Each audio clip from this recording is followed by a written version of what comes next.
In single variable calculus, the chain rule reads, derivative of a composition equals derivative of the outer evaluated at the inner times derivative of the inner. One product. Today we generalize.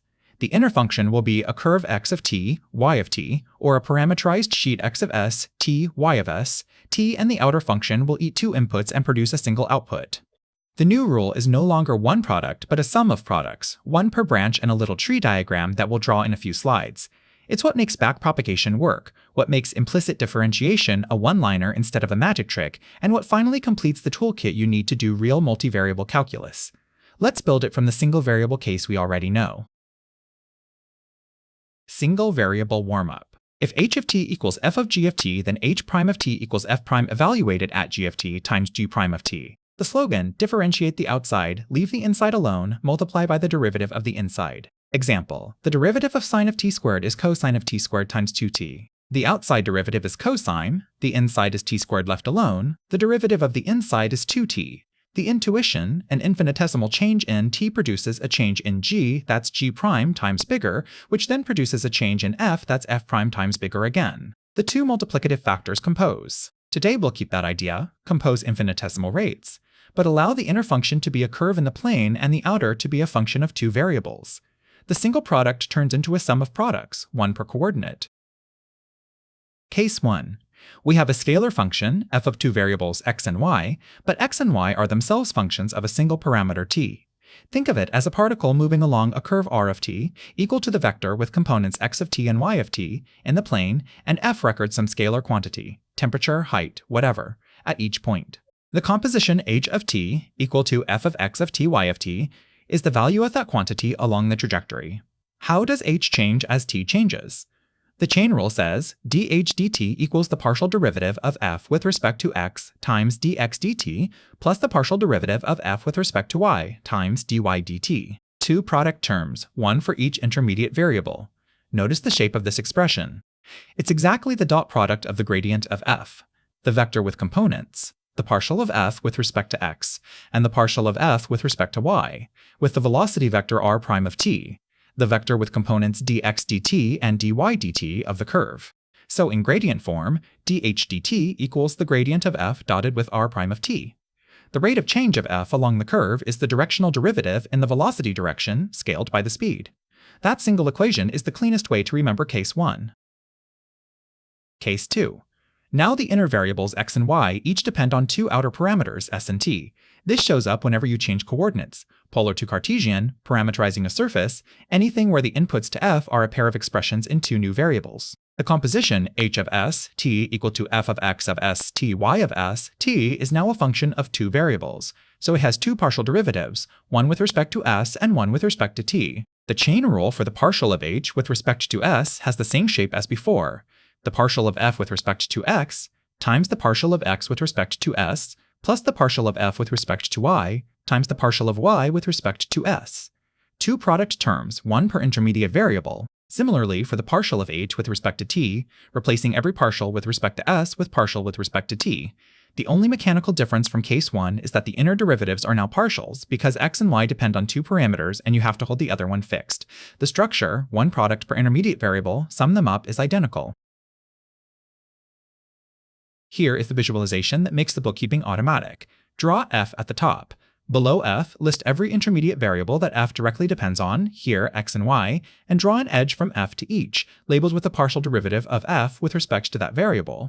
Below each intermediate variable, list every outer variable it depends on, and draw an edge labeled with the corresponding derivative. For case 1, each intermediate connects down to the single parameter t, with edges labeled dx dt and dy dt. To compute df dt, follow every path from f at the top down to t at the bottom. Multiply the labels along each path and sum the products. There are two paths, f2x to t, contributing the partial of f with respect to x times dx dt, and f2y to t, contributing the partial of f with respect to y times dy dt. Total, the sum. That's the chain rule. For case 2, you add a third row, each intermediate branches to both outer variables, s and t, and you compute the partial of h with respect to s by summing over paths ending at s, and the partial of h with respect to t by summing over paths ending at t. The tree never lies. Both cases we've seen are special cases of one master formula. Let f depend on n intermediate variables x sub 1 through x sub n, and let each x sub I depend on m outer variables t sub 1 through t sub m. Then the partial of f with respect to the jth outer variable is a sum over the n intermediate variables of the partial of f with respect to x sub I times the partial of x sub I with respect to t sub j. One product per intermediate variable, sum across them. That's the general chain rule, and it's really just the dot product of one row of partials with one column of partials. In matrix form, stack the partials of f into a 1 by n row vector called the Jacobian of f, which is just the transpose of the gradient, and stack the partials of the inner functions into an n by m Jacobian matrix. The chain rule then says, the Jacobian of the composition is the product of the Jacobians. The single variable chain rule is the case n equals m equals 1, the 1 by 1 matrix product. Case 1 of today's lecture is n equals 2, m equals 1, row times column gives a number. Case 2 is n equals 2, m equals 2, row times matrix gives a row of two numbers, the two partials of the composition. The tree diagram extends transparently. More intermediate variables means a wider middle row, more outer variables means a wider bottom row. The rule of one product per path, sum over paths, never changes. Why does the chain rule actually hold? In one breath, linear approximation composed with linear approximation. Differentiability of f at the point a, b means that for small displacements delta x and delta y, the change in f is well approximated by the linear formula. The partial of f with respect to x times delta x plus the partial of with respect to y times delta y, with error that vanishes faster than the displacement length. Along the curve r of t, when t changes by delta t, the inner variable x changes by x prime of t times delta t to leading order, and similarly y changes by y prime of t times delta t. Plug those into the linear approximation for delta f. The coefficient of delta t is exactly the partial of f with respect to x times x prime of t plus the partial of f with respect to y times y prime of t. Divide by delta t, take the limit, and you get the chain rule. The whole proof is one substitution. The single variable chain rule, the multivariable chain rule, and backpropagation are all the same argument run at different scales. Compose linear approximations and the coefficients multiply along edges and sum across branches. The error term is also doing real work in the background, because the error in the linear approximation of f shrinks faster than the displacement, and the displacements delta x and delta y are of order delta t. The error contributes a term that is of order little o of delta t, negligible after dividing and taking the limit. This is exactly where the technical hypothesis differentiable, as opposed to merely having partial derivatives, earns its keep. Differentiability is precisely strong enough to make this argument go through. Worked example 1. Let f of x, y equal x squared y, and put a particle on the unit circle by taking x equals cosine t and y equals sine t. We want df dt, the rate at which f changes as the particle goes around the circle. By the chain rule, df dt equals the partial of f with respect to x times dx dt, plus the partial of f with respect to y times dy dt. Compute each piece. The partial of f with respect to x equals 2xy, holding y fixed. The partial of f with respect to y equals x squared, holding x fixed. Dx dt equals negative sine t dy dt equals cosine t. Plug them in. 2xy times negative sine t plus x squared times cosine t. Now substitute the parametric expressions, x equals cosine t, y equals sine t. The first term becomes 2 cosine t sine t times negative sine t, which is negative 2 cosine t sine squared t.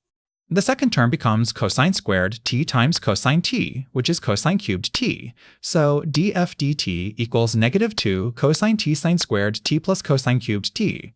That's the answer via the chain rule. Let's sanity check by computing it directly. Substitute x equals cosine t and y equals sine t into f equals x squared y first before differentiating. That gives f of t equals cosine squared t times sine t, a function of a single variable.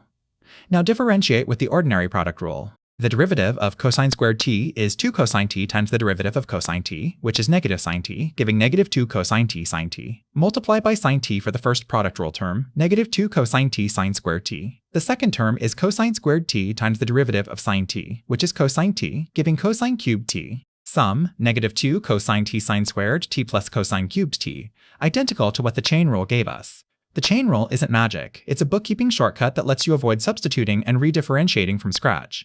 In simple cases like this one, both routes work and you can check. In cases where f and the curve are complicated, the chain rule is the only sane path and the tree diagram keeps you honest. Worked example 2. Now we hit case 2. Take f of x, y equals e to the xy, with x equals s plus t and y equals s minus t. We want the partial of f with respect to s. By the chain rule, The partial of f with respect to s equals the partial of f with respect to x times the partial of x with respect to s, plus the partial of f with respect to y times the partial of y with respect to s. Compute the pieces. The partial of f with respect to x equals y times e to the xy, treating y as a constant and differentiating the exponential. The partial of f with respect to y equals x times e to the xy. The inner partials, the partial of x with respect to s is 1, the partial of y with respect to s is also 1. Plug everything in, y times e to the xy times 1, plus x times e to the xy times 1, which factors as the quantity x plus y times e to the xy. Now substitute back to get an answer ends ntx plus y equals the quantity s plus t plus the quantity s minus t, which is 2s. And xy equals s plus t times s minus t, which is the difference of squares s squared minus t squared. So the partial of f with respect to s equals 2's s times e to the s squared minus t squared. Clean. By symmetry, the partial of x with respect to t is 1, and the partial of y with respect to t is -1. And the same machinery gives the partial of f with respect to t equals the quantity y minus x times e to the xy equal to -2 tt times e to the s squared minus t squared. Verify if you like by computing f directly. F equals e to the quantity s plus t times s minus t, which is e to the s squared minus t squared, and the partials of that are indeed 2s times e to the s squared minus t squared, and -2t times e to the s squared minus t squared. Chain rule confirmed. One of the cleanest applications of the multivariable chain rule is implicit differentiation. Suppose you have an equation, capital F of x y equals 0, that, near some point, defines y as a differentiable function of x, like x squared plus y squared equals 1, defining y equals plus or minus the square root of 1 minus x squared. Without solving for y explicitly, how do you compute dy dx? Apply case 1 of the chain rule, treating x itself as the parameter. Along the implicit curve, capital F of x y of x is identically 0, so its derivative with respect to x is also identically 0.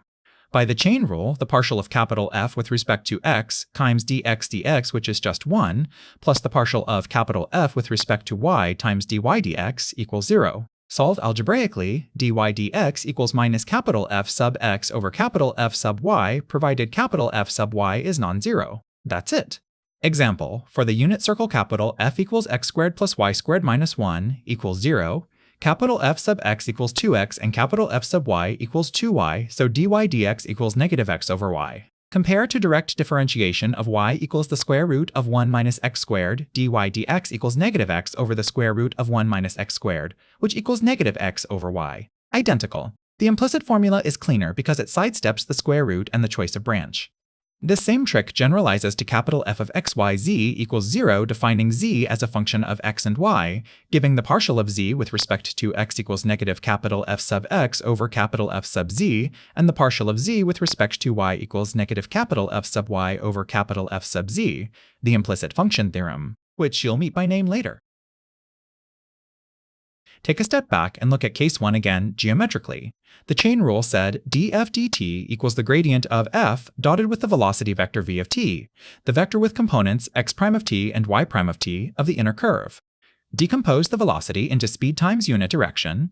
V equals the magnitude of v times u, where the magnitude of v is the scalar speed and u is the unit tangent. Then df dt equals the magnitude of v times the gradient of f dotted with u, which is the magnitude of v times the directional derivative of f in the direction the curve is moving. So the rate of change of f along the curve splits as directional derivative times speed.